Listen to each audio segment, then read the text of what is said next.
Amen. Praise God. Isang mapagpalang umaga po sa bawat isa po sa atin. Lalo-lalo na po sa ating Panginoon. Purihin ng Diyos at Ama ng ating Panginoong Jesucristo sa kanyang kabutihan sa atin, sa kanyang katapatan sa ating mga buhay.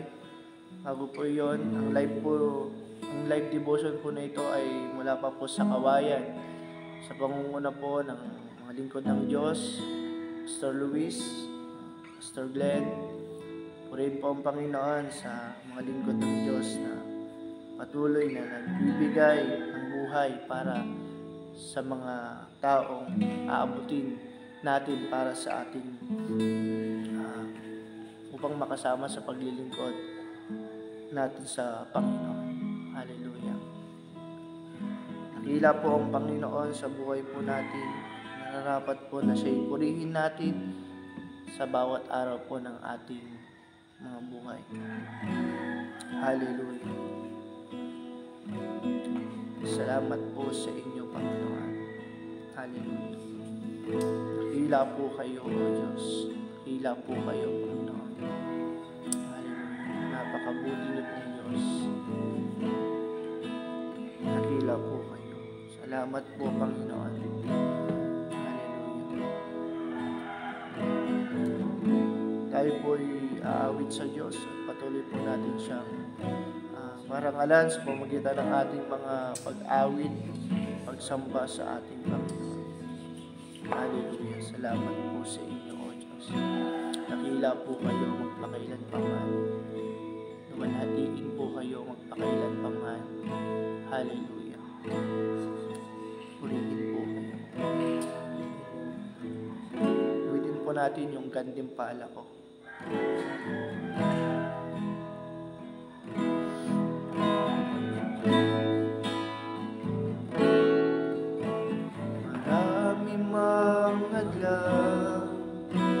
Sa aking pagsunod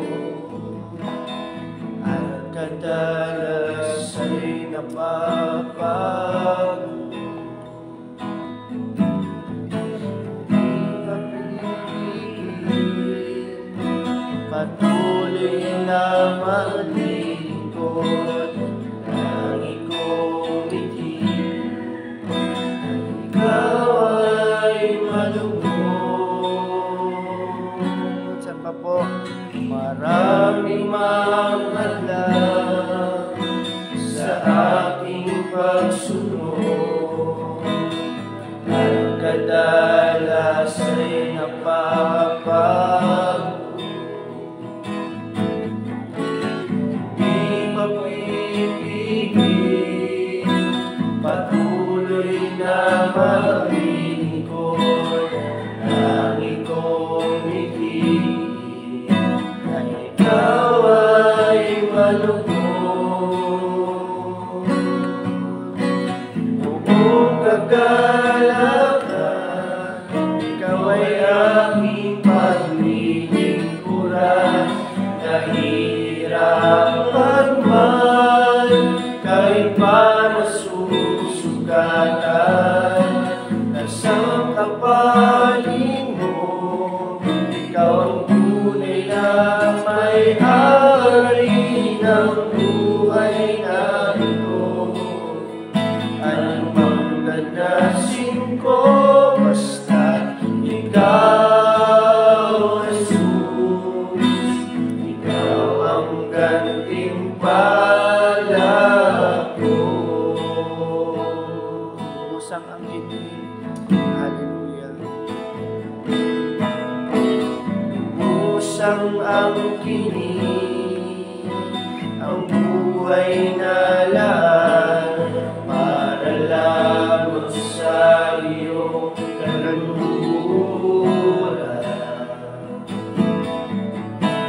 Hindi man kita kayang higitan, palaging susubukan ibigay sa'yo ang pinakamalinaw. Pagdalakan mong gagalakan, ikaw ay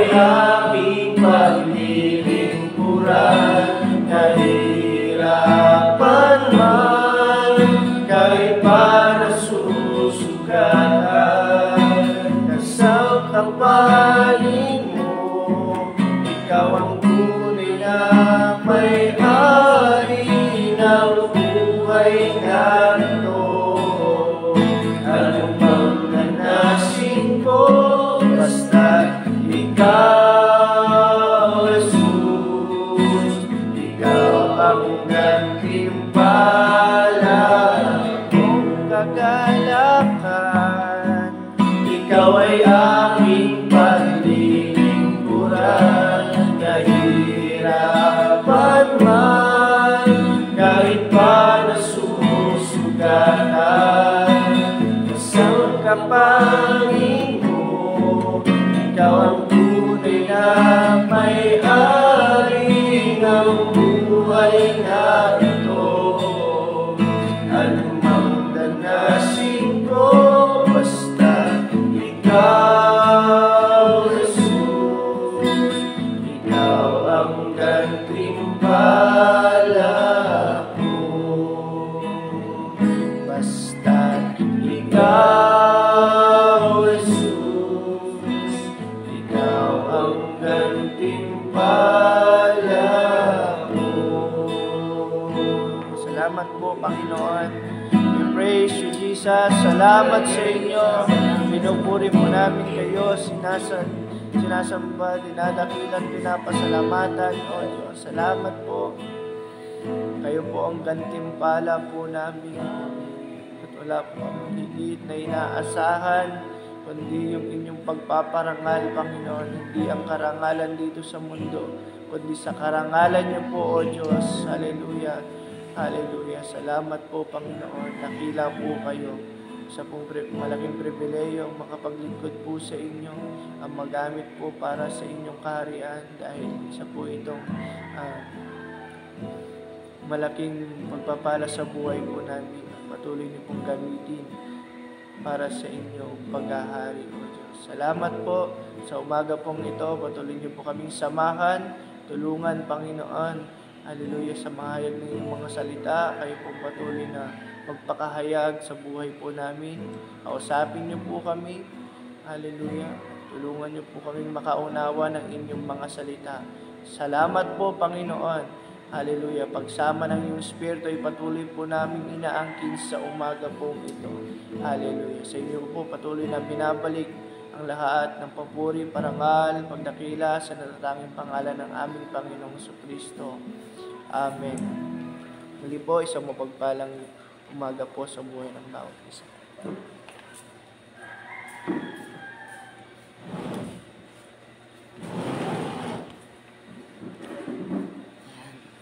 Isang mapagpalang umaga sa buhay ng bawat isa sa atin, at ang live devotion na ito ay mula sa Kawayan City, Isabela, sa District 9, sa pangunguna ng aming pastor, Pastor Luis Bailon, sa tagapanguna namin sa lugar na ito, Pastor Glenn Poricalya. Mapagpalang umaga muli sa buhay ng bawat isa sa atin. Sumaglit tayong manalangin. Hallelujah. Panginoon, maraming salamat sa panibagong umaga na ipinagkaloob niyo sa amin. Dalangin namin na samahan niyo kami, Panginoon, sa aming pag-aaral ng iyong mga salita. Kayo, Panginoon, ang maitaas, madakila sa buhay ng bawat isa sa amin. Salamat, Panginoon. Salamat sa kabutihan mo, at sa iyo lamang ang pinakamataas na papuri, pagsamba at pagdakila sa tanging pangalan ng aming Panginoong Hesus. Amen. Kung mayroon kayong banal na kasulatan, makipagbukas kayo sa akin sa Aklat ng Mga Awit, chapter 100, verse 1 to 5. Aklat ng Mga Awit, chapter 100, verse 1 hanggang 5. Sabi niya dito, awitan ng masaya si Yahweh, awitan siya ng buong mundo. Si Yahweh ay papurihan, paglingkuran siyang kusa. Lumapit sa presensya na at umawit na may tuwa. Kilalanin si Yahweh bilang Diyos. Tayo'y nilikha niya at tayo'y para sa Kanya. Bayan niya tayo at tayo'y kawan niya. Pumasok ng may pasasalamat sa pinto ng templo. Magtungo ng may pagpupuri sa banal na dako. magpasalamat sa Kanya at papurihan Siya. Napakabuti ni Yahweh, ang pag-ibig niya ay walang hanggan at ang katapatan niya ay magpakailan paman. Ayan, yung ating pag-aaralan ngayon, papamagatan natin the privilege of serving the Lord. Kaya napakabuti, napakasarap maglingkod sa ating Panginoon. Amen. Sapagkat yun yung sabi niya na siya yung may-ari ng buhay ng bawat isa sa atin. Siya yung lumikha at nagbigay ng buhay, lakas at lahat-lahat ay ipinagkaloob niya sa atin. Kaya ano ang gagawin natin sa buhay na ipinagkaloob ng Diyos, sa buhay ng bawat isa sa atin? Yung una nating pag-aaralan, sabi niyang ganon, serving the Lord is an honor, not a burden. Kasi pag sinasabi natin burden, parang kabigatan ang paglilingkod sa ating Panginoon. Ngunit ang paglilingkod sa Panginoon ay isang pribilehyo sa buhay ng bawat isa sa atin na mapaglingkuran natin yung hari ng mga hari, Panginoon ng mga Panginoon. Amen. Kaya pagka tayo ay binigyan ng ating Panginoon ng lakas, aanhin natin yung ating lakas, kundi ipaglingkod natin sa Kanya. Kasi galing sa Kanya ang lahat ng bagay. Galing sa Kanya ang ating mga buhay. Kaya karapat dapat lang na ipaglingkod natin ang ating mga buhay sa ating Panginoon. Kasi wala naman tayong magagawa sa ating mga sarili kung wala ang Panginoon sa buhay ng bawat isa sa atin. Kaya basahin natin sa aklat ng unang Timoteo chapter 1 verse 12 to 13. Sabi niya dito, nagpapasalamat ako sa ating Panginoong Hesukristo na nagbigay sa akin ng lakas, dahil itinuring niya akong karapat-dapat na maglingkod sa Kanya. Kahit na nung unay nilapastangan, inusig at nilait ko siya. Sa kabila nito'y nahabag sa akin ang Diyos, sapagkat hindi ko nalalaman ang aking ginagawa noong ako'y hindi pa sumasampalataya. Si Apostol Pablo, hindi karapat-dapat sa harapan ng ating Panginoon. Ngunit pinili pa rin niya na maglingkod sa Kanya. Kaya sabi ni Apostol Pablo, nagpapasalamat siya sa ating Panginoon na bagamat inusig, nilait ang gawain ng ating Panginoon. At alam naman natin na si Apostol Pablo ay pinapatay niya ang mga Kristiyano na sumasamba sa ating Panginoon. Ngunit bakit pinili pa rin siya ng Panginoon sa pamamagitan ng buhay niya? Kasi alam ng Panginoon na gagamitin niya si Apostol Pablo na maghahayag ng kanyang mga salita sa mundong ito. Kasi alam ng Panginoon na si Apostol Pablo na ipangaral ang kanyang mga salita na bagamat maraming paghihirap ni Apostol Pablo na ipangaral ang kanyang mga salita, ngunit nagagalak pa rin siya na ipangaral ang salita ng Diyos, na kahit na nasubukan niya ng maraming mga paghihirap sa kanyang paglilingkod, nagpapatuloy pa rin si Apostol Pablo na ipangaral ang salita ng Diyos. Kaya alam ng Panginoon na si Apostol Pablo na magpagamit sa ating Panginoon. Alam naman natin yung kwento niya kung paano niya na-encounter ang ating Panginoon. Kaya noong na-encounter niya ang Panginoon sa kanyang buhay, pinaglingkod niya ng lubusan ang kanyang buhay. Kasi alam niya na wala siyang magagawa sa kanyang sarili kung hindi niya ipaglingkod ang kanyang buhay sa ating Panginoon. Maging ganun din tayo sa ating paglilingkod sa ating Panginoon. Tinawag niya ang buhay ng bawat isa sa atin kasi hindi lahat na kaluluwa dito sa mundo ay tinawag ng ating Panginoon na maglingkod sa Kanya. Kaya ano ang dapat nating gawin? Kailangan nating i-treasure, hanapin natin kung papaano tayo gagamitin ng ating Panginoon bilang mga tinawag niya na maglingkod sa Kanya. Kaya nagpapasalamat si Apostol Pablo na bagamat mamamatay tao siya, maraming mga pagsalangsang sa harapan ng ating Panginoon. Ngunit naglingkod pa rin siya sa ating Panginoon. Kasi alam ni Apostol Pablo kung sino yung pinaglilingkuran niya. Ganon din tayo, kailangan na siyasatin natin ang ating mga puso kung sino yung tinanggap natin, kung sino yung Diyos na ating pinaglilingkuran, na siya yung may-ari ng ating mga buhay, yung lakas na ipinagkaloob niya sa atin, at alam natin siya yung may-ari ng langit at lupa. Lahat ng bagay ay sa Kanya. Nalikha ang lahat ng bagay sa pamamagitan ng ating Panginoong Hesus Kristo. Amen. Sa aklat ng 2 Corinthians, sabi nga dito, 2 Corinthians chapter 4.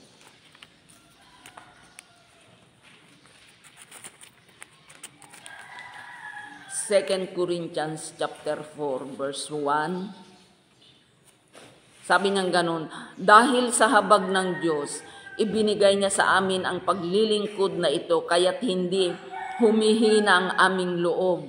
Tinalikuran namin ang lahat ng lihim at kahiyahiyang gawain.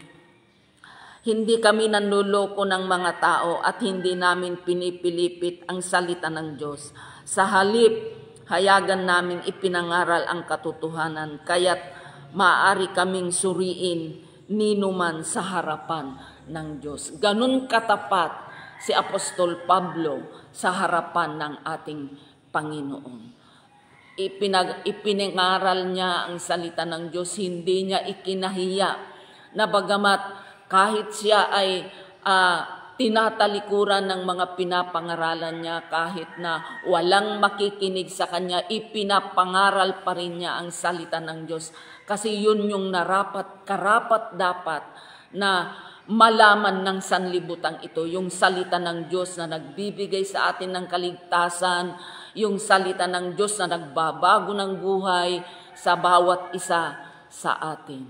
Kaya salamat sa Panginoon na palagi niya tayong pinapaalalahanan para maglingkod, ipaglingkod natin ang ating mga buhay sapagkat wala naman tayong magagawa kung hindi tayo maglingkod sa ating Panginoon. Amen. Kaya tatandaan natin, hindi lahat ay pinili, hindi lahat ay makapaglingkod sa Panginoon, kundi ito ay regalo ng ating Panginoon sa buhay ng bawat isa sa atin. Amen. Amen. Kaya yung pangalawa, sabi ng ganon, serving the Lord brings joy. Napakagandang, napakasarap maglingkod sa Panginoon kasi nararanasan natin yung kabutihan ng Diyos sa buhay natin. Nagagalak ang puso ng bawat isa sa atin pag tayo ay naglilingkod sa ating Panginoon sapagkat wala naman talaga tayong pinaglilingkuran sa ating mga buhay, kundi ang pinaglilingkuran natin ay yung Hari ng mga hari, Panginoon ng mga Panginoon. Kaya isang pribilehiyo sa buhay ng bawat isa sa atin na kailangan talaga nating paglingkuran yung may likha ng buhay ng bawat isa sa atin. Kaya pag naglilingkod tayo, nandyan yung kagalakan sa ating mga puso na paglingkuran natin yung Diyos na dakila, Diyos na tapat sa ating mga buhay. Kaya sabi nga dito sa Salmo chapter 37 verse 4. Sabi niya ganon, kay Yahweh mo hanapin ang kaligayahan at ang pangarap mo'y iyong makakamtan. Wala na tayong ibang Wala na tayong ibang hahanapin pa. Sa Panginoon, lahat ay nasa Kanya na. Kaya kailangan talaga natin, sa Panginoon natin hanapin ang lahat ng bagay. Kasi yun yung nagbibigay ng kagalakan sa ating mga puso. Yung mapaglingkuran natin ng Diyos sa buhay ng bawat isa sa atin. Kasi yun yung nagbigay ng pagnanasa na kilalanin natin ng lubusan ang ating Panginoon. Yung kagalakan sa ating mga puso ay hindi natin nahahanapan sa sanlibutan ito, kundi nahahanapan lang natin, nakakamtan lang natin yung kagalakan sa ating mga puso sa ating Panginoon. Wala nang iba. May kagalakan, may kasiyahan sa sanlibutan ito. Ngunit pagkatapos nun, babalik ulit kung ano yung mga ikinalulungkot ng puso ng bawat isa sa atin. Ngunit kung sa Panginoon natin hinanap yung kaligayahan, yung kagalakan na nagmumula sa ating Panginoon, palagi tayong nagagalak sa ating paglilingkod sa ating Panginoon. Kaya huwag nating hanapin yung pinakamasayang paglilingkod sa sanlibutan ito kasi mabibigo lang tayo.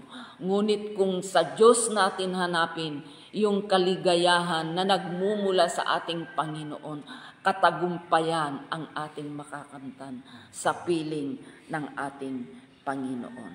Amen. Sabi niya sa Isaiah chapter 58, Isaiah chapter 58, sabi niyang ganon, verse 14.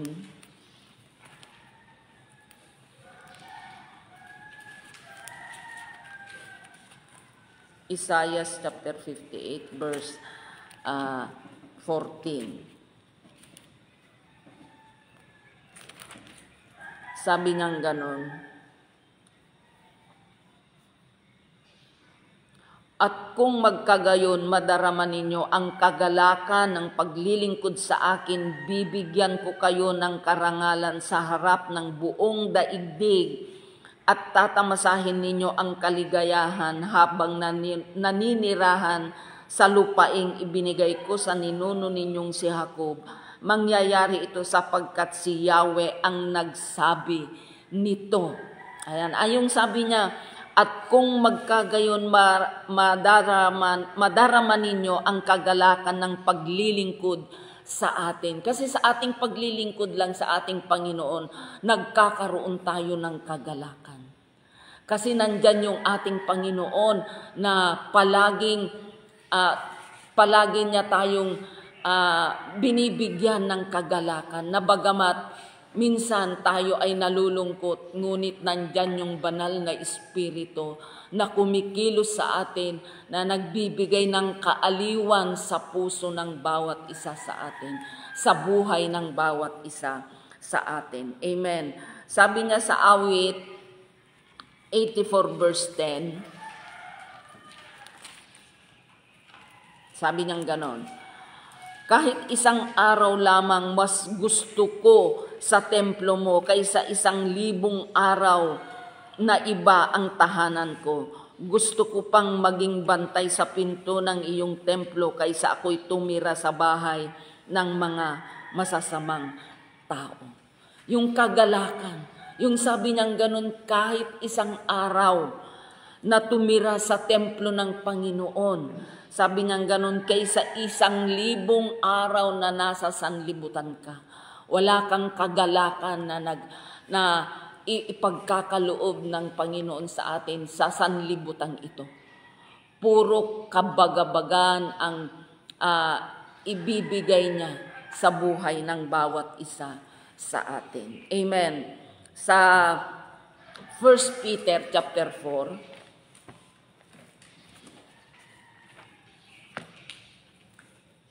sa 1 Peter chapter 4 verse 13, sabi niyang ganon, sa halip magalak kayo sa inyong pakikibahagi sa mga paghihirap ni Kristo upang maging lubos ang inyong kagalakan kapag nahayag na ang kanyang kaluwalhatian. Ayan, makikita natin dito na kailangan tayong makigalak sa hirap na dinanas ng ating Panginoon. Ano ba yung dinanas ng ating Panginoon? Yung kanyang pagliligtas sa buhay ng bawat isa sa atin. Yung pagkapako niya doon sa krus ng Kalbaryo na dapat tayo ang mapako, ngunit inako niya ang lahat ng bagay para tayo ay maligtas. Kaya yung sabi niya, magalak kayo sa inyong pakikibahagi sa paghihirap ni Kristo upang maging lubos ang iyong kagalakan kapag nahayag na ang kanyang kaluwalhatian. Pag nahayag ang ating Panginoon, mahahayag din tayo na tayo ay mga anak niya, anak ng ating Panginoon, na pinatawad na niya ang ating mga kasalanan. Iniligtas niya tayo sa lahat ng ating mga pagsalangsang sa ating Panginoon. Kaya wala dapat tayong ibang paglingkuran pa. Wala na tayong ibang hahanapin pa sa mundong ito, kundi yung paglingkuran natin, yung Hari ng mga hari, yung Diyos ng mga Diyos. Amen. Kasi ang sanlibutan ito ay masama. Pasama na ng pasama. Kaya kailangan talaga natin ang Panginoon na magbibigay sa atin ng kagalakan, magbibigay sa atin ng karangalan sa buhay ng bawat isa sa atin. Kasi minsan sinasabi ng mga iba sa sanlibutan ito na ang paglilingkod sa ating Panginoon ay isang kabigatan. Hindi kabigatan ang paglilingkod sa ating Panginoon, kundi ito ay nagbibigay sa atin ng kagalakan sa puso ng bawat isa sa atin. Ano ba yung kabigatan? Yung burden na sinasabi. Yung burden na sinasabi, yun yung nagpapalayo sa atin, sa ating Panginoon. Yun yung kabigatan na sinasabi ng sanlibutan ito. Pero tayong mga lingkod ng Diyos, sa ating paglilingkod, ito ay isang pribilehyo na mapaglingkuran natin yung mga hari ng mga hari, Panginoon ng mga Panginoon. Hindi yung mga paglilingkuran natin ay yung mga nasa mundong ito. Ang dapat nating paglingkuran ay yung lumikha ng buhay ng bawat isa sa atin. Amen. Yung pangatlo, sabi niyang ganon, serving the Lord has eternal reward. Alam natin na pag natapos natin yung paglilingkod natin hanggang sa pagdating ng ating Panginoon, meron tayong koronang naghihintay doon sa langit na bayan. Amen. Yun yung kabayaran ng ating paglilingkod sa ating Panginoon na makikita natin siya ng mukhaan pagdating ng paghuhukom ng ating Panginoon. Basahin natin sa aklat ng 1 Corinthians chapter 15. 1 Corinthians chapter 15 verse 58. Anong sabi ng ganon? 1 Corinthians chapter, sabi ng ganon, kaya't pagkabigay ko ng nasabing, 1 Corinthians pala,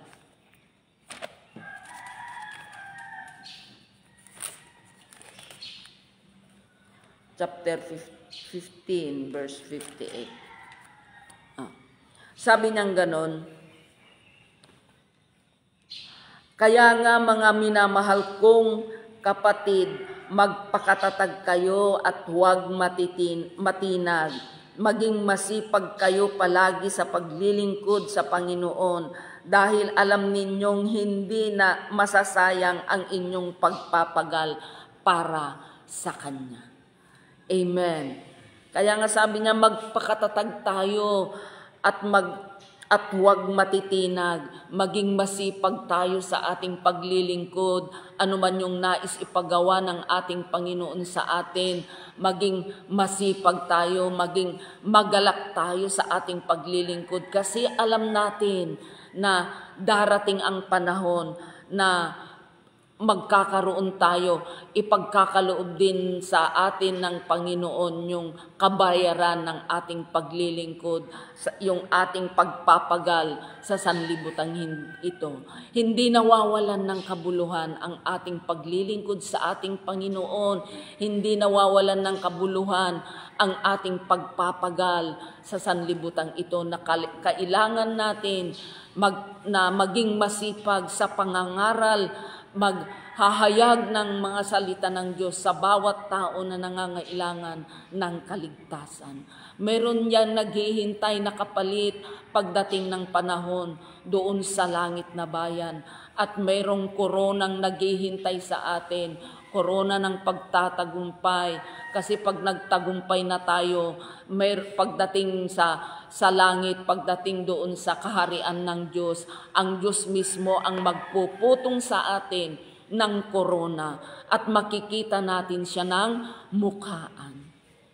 Amen. Nagagalak ang puso natin na makikita natin ng mukhaan ang Panginoon pagdating ng takdang panahon. Hindi niya tayo itatakwil kasi naglingkod tayo ng tapat sa ating Panginoon. Kaya pagdating mo naman doon, yung paglilingkod natin, yung pagtsatsaga natin sa ating paglilingkod, mayroong reward yan na ipagkakaloob sa atin ng ating Panginoon. At makikita natin siya ng mukhaan sa ating mga buhay. Kaya napakasaya na paglingkuran yung may-ari ng buhay ng bawat isa sa atin. Kasi darating ng panahon na gagantihan din niya yung ating pagpapagal sa mundong ito. Kaya nais lang ng Panginoon sa atin na gagamitin niya ang buhay ng bawat isa sa atin upang mas higit, mas maraming mga kaluluwa ang maglilingkod sa ating Panginoon. Amen. Sa Galatia chapter 6, verse 9.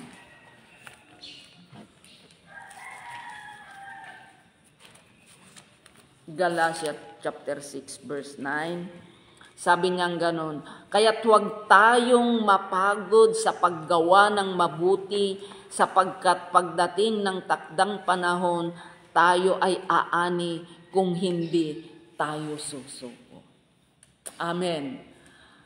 Bakit ka susuko? Sa paglilingkod.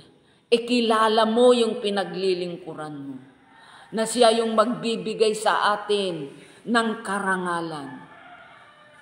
Isusuko pa ba natin yung ating pananampalatayang tinanggap sa ating Panginoon?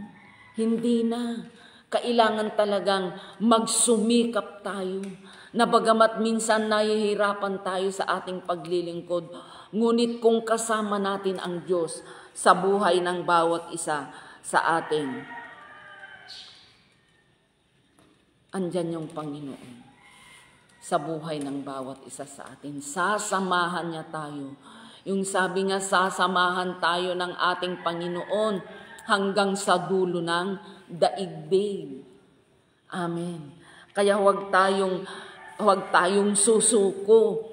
Sinasabihan ng ating Panginoon, ipinapaalala niya palagi sa atin na kung tayo ay maglilingkod sa ating Panginoon, patuloy lang tayo sa ating paglilingkod at huwag nating isusuko ang ating pananampalataya sa sanlibutan ito. Kasi naranasan natin yung pag-ibig ng Diyos, naranasan natin yung kabutihan ng Diyos, isusuko pa ba natin ang ating pananampalataya? Wala nang makapagbibigay sa atin ng tagumpay, kundi ang Diyos lang ang makapagbibigay sa atin ng tagumpay sa mundong ito.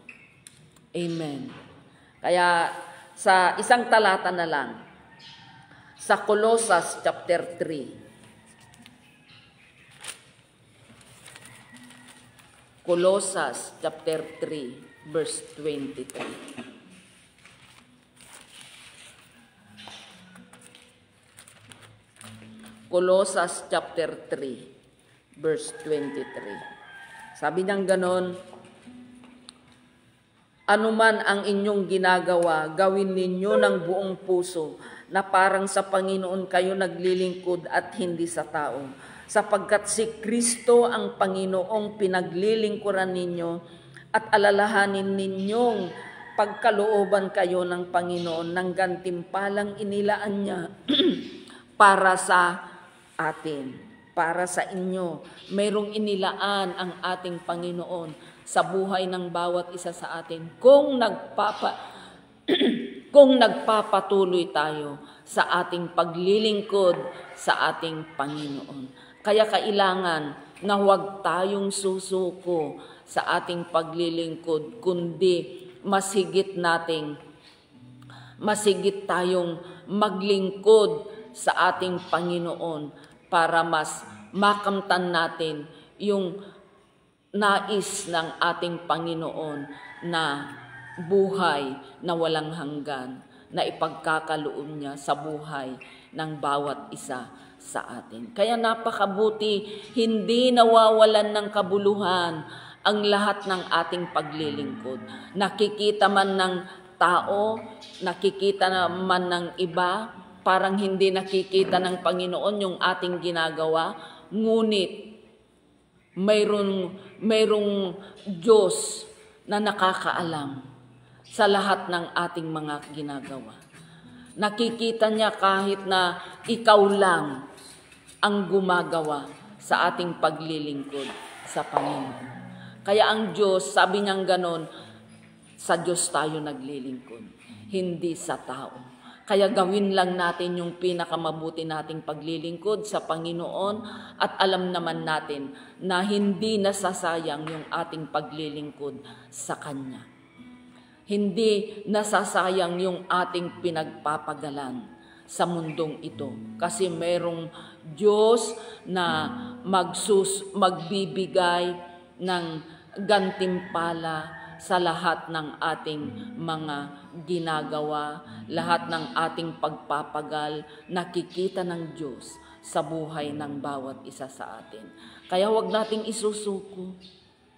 Kasi ang paglilingkod sa ating Panginoon, yung sabi niyang ganon, isang pribilehiyo na tayo ay makapaglingkod sa ating Panginoon. Kaya ngayong sabi niya, hindi lahat ng tao ay tinawag na manglingkod. Kaya mapalad ang bawat isa sa atin na tayo ay naglilingkod sa Kanya. Kaya kailangan i-treasure natin, hanapin natin kung saan pa ba, yung ano pa ba yung dapat kong gawin para mapaluguran ko ang Diyos sa buhay ko. Ganun kabuti ang Diyos sa buhay ng bawat isa sa atin. Kinalulukdan ng Diyos ang mga anak niya na totoong naglilingkod sa Kanya. Nalulugod ang Diyos sa buhay ng mga naglilingkod sa Kanya kung pinaparangalan natin ang Diyos sa buhay ng bawat isa sa atin. Amen.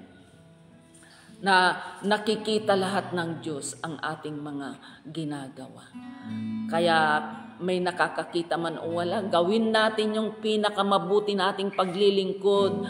Gawin natin, ihayag natin ang ating Panginoon sa mga taong hindi pa nakakakilala sa Kanya para mapaluguran natin siya ng lubusan sa ating mga buhay. Nagagalak ang Diyos pagka tayo ay gumagawa, naglilingkod sa Kanya at ibinabahagi natin ang Diyos sa mga taong hindi pa nakakakilala sa Kanya. Kaya isang karangalan sa buhay ng bawat isa sa atin na mapaglingkuran natin yung Hari ng mga hari, Panginoon ng Panginoon. Kasi yung paglilingkod natin, isang pribilehiyo ito. Hindi lahat ng tao ay makapaglingkod sa ating Panginoon. Isang pribilehiyo sa atin na tinawag niya tayo. Kaya kailangan talaga nating ipaglingkod ang ating mga buhay. Kasi galing naman sa Kanya ang buhay ng bawat isa sa atin. Amen.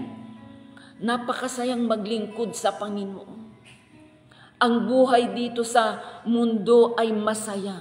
Ngunit mas higit na masaya yung naglilingkod tayo sa ating Panginoon. Amen. Kaya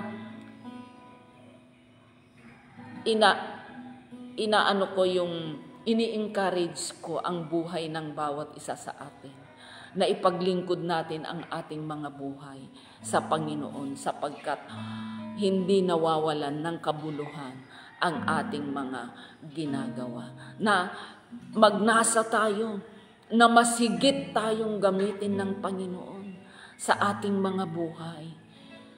Magnasa tayo na mas higit nating kilalanin kung sino yung nagbigay sa atin ng buhay para mapaglingkuran natin siya ng lubusan. Amen. Kaya bawat isa sa atin na naglilingkod sa ating Panginoon, huwag tayong susuko. Magpapatuloy tayo hanggang sa tayo ay bawian ng ating Panginoon. Kasi ang mundo, nararamdaman na natin na malapit na ang pagdating ng ating Panginoon. Kaya kailangan talaga tayong maglingkod ng lubusan sa ating Panginoon. Amen. Amen. Kaya tayo ay manalangin. Hallelujah. Hallelujah. Napakabuti niyo, Panginoon, sa aming mga buhay. Dakila kayo, O Diyos. Hallelujah.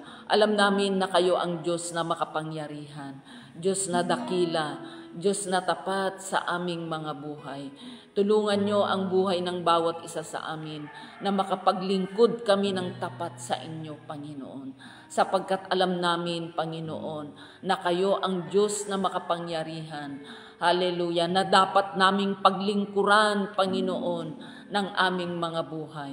Isang pribilehiyo, Panginoon, sa buhay ng mga lingkod mo, Panginoon, na nakilala ka namin ng lubusan, mapaglingkuran ka namin, Panginoon, makilala ka pa namin ng lubusan sa aming mga buhay, upang maipaglingkod namin ng tapat, Panginoon, sa aming mga buhay. Kaya salamat, Panginoon, sa kabutihan mo. Salamat sa inyo. Pinagpapala namin, Panginoon, ang mga nakikinig ng live devotion na ito, ang nakikibahagi sa live devotion na ito, Panginoon, saan man dako ng mundong ito. Pinagpapala namin ang buhay ng bawat isa, Panginoon. Pinagpapala din namin, Panginoon, ang buhay ng aming superintendent, Pastor Joseph Masaredo, Panginoon. Pagpalain mo ang kanyang buhay, kanyang pamilya, Panginoon. Hallelujah. Dalangin namin na ipagkaloob mo sa kanya ang lahat ng bagay, spiritually, Panginoon, upang may hayag ang iyong kabutihan sa buong mundo, Panginoon.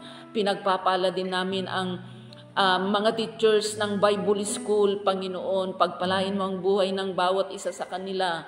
Pinagpapala din namin, Panginoon, ang district supervisor, Panginoon, mula District 1 hanggang District 9, Panginoon. Sa aming tagapanguna sa District 9, Pastor Luis Bailon, Panginoon, pinagpapala namin ang kanyang buhay. Hallelujah. Bigyan mo siya ng karunungan, kaalaman, Panginoon, kalakasan na nagmumula sa inyo upang masigit na may hayag kayo, Panginoon, sa mundong ito. Hallelujah. Kaya dalangin namin na gamitin niyo siya, Panginoon, mightily, boldly, and effectively, Panginoon, upang masigit na magampanan niya, Panginoon, ang mga ipinapagawa niyo, Panginoon, sa buhay niya, Panginoon. Kaya pinagpapala namin ang kanyang buhay, kasama ang kanyang pamilya, Panginoon. Hallelujah. Kaya salamat, Panginoon, sa kabutihan mo. Pinagpapala din namin, Panginoon, ang lahat ng mga kapasturan sa Door of Faith Organization, Panginoon. Pinagpapala namin ang mga kapastoran kasama ang mga manggagawa, hallelujah, upang masigit na maitalaga namin ang aming mga buhay sa inyo, Panginoon. Mapaglingkuran namin kayo ng lubusan, sapagkat yun ay karapat-dapat, Panginoon, na paglingkuran kayo, Panginoon. Hallelujah. At dalangin namin, Panginoon, ang mga kapastoran na mayroong mga kabalisahan, Panginoon.